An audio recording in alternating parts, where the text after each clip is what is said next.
What do you mean? Godzilla isn't red.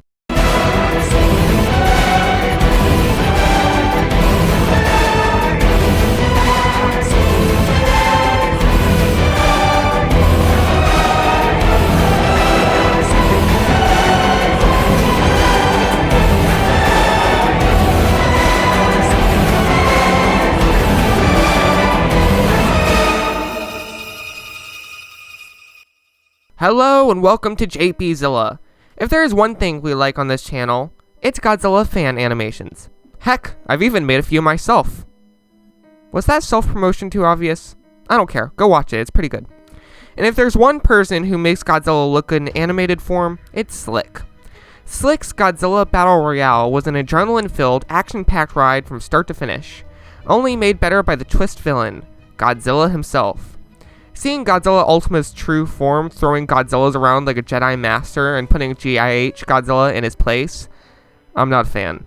Awakened my inner child's desire to have this guy on my shelf, so I decided to make him. Summoning all my knowledge from countless hours of watching North of the Borders videos, the first step for all was to make the rough shape in aluminum and wrap the clay around that so it wouldn't be too heavy and so that I didn't waste all my clay, which I somehow still did. Also, if you're wondering why I made the limbs separately, that's because I planned to give it joints, but that didn't really work out, so I just ended up gluing everything together once finished. After making my Godzilla snowman, it was time to make the dorsal plates, where I had to come to a decision, 1 row or 3. See, for most Godzillas the decision would be easy, but not for Trueform Ultima. Looking at the animation, I noticed some Godzilla sprites, like -1, were only depicted with 1 row for simplicity, whereas others like Heisei Godzilla were depicted with the usual 3.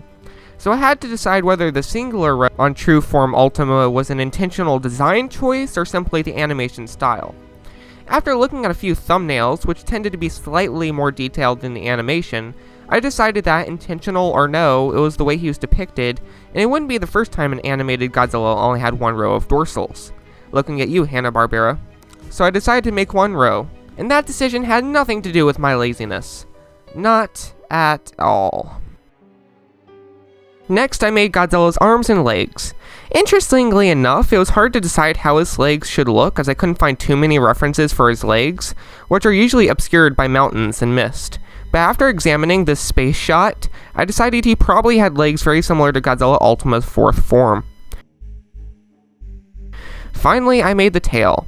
Now, in the animation, this thing basically stretches out to infinity.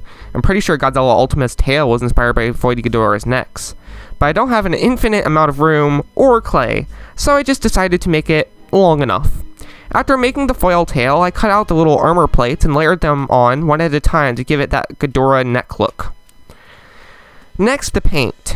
I decided on plain vermilion for the color, and painting this thing reminded me of that episode of Godzilla the series where that anti-pollution monster tried to eat Godzilla, so I made a time-lapse out of it for your enjoyment. Next you add, in the immortal words of Palpatine, more power, by giving him his familiar blue energy, which in Ultima's true form radiates from his eyes and every spike on his body. After that, it was time for the fun part, recreating the thumbnails of Godzilla Battle Royale. But first, the finished product. I laid low your warriors of old. I instill terror in the hearts of men. I am king.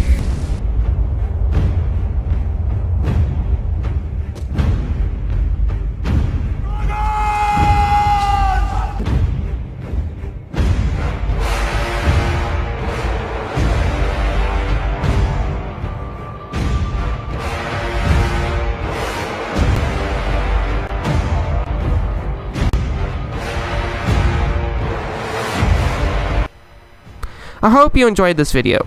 If you did, it would mean a lot to me if you clicked that like button, comment your thoughts and ideas for other builds, and subscribe to JPZilla for animations, creations, theories, who would wins, and anything related to Godzilla, Ultraman, and other kaiju.